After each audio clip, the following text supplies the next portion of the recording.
அனைவருக்கும் இன் சிலபஸ் அகாடமியின் வணக்கம். தேர்வு நோக்கில் திருக்குறள் நாள் 27 வாய்மைன்ற அதிகாரத்துல உள்ள முதல் 5 குறளை பார்க்க போறோம். முதல் குறள், வாய்மை எனப்படுவது யாதனின் யாதொன்றும் தீமை இல்லாத சொல்லல் அப்படின்னு சொல்றாங்க. வாய்மை அப்படின்றது வேற எதுவுமே கிடையாது, பிறருக்கு தீங்கு தராத சொற்களை பேசுறதா வாய்மை அப்படின்னு சொல்றாங்க.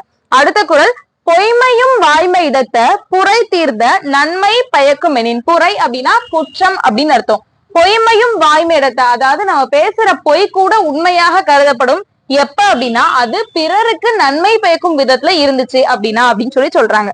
அடுத்த குறள்ல, தன்னஞ்சறிவது பொய்யற்க பொய்த்த பின் தன்னஞ்சே தன்னை சுடும். அதாவது நம்ம மனதுக்கு தெரிஞ்சே நம்ம பொய் சொன்னோம் அப்படின்னா பின்னாடி காலத்துல நம்மளோட நெஞ்சே நம்மை வருத்தும் அப்படின்னு சொல்றாங்க. அடுத்த குறள்,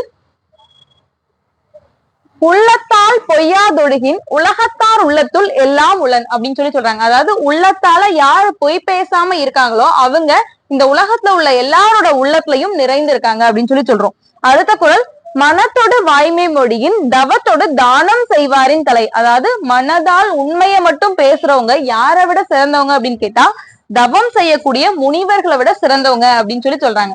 நாளைக்கு இந்த அதிகாரத்துல இருந்து மீதமுள்ள 5 குறளை பார்ப்போம். நன்றி.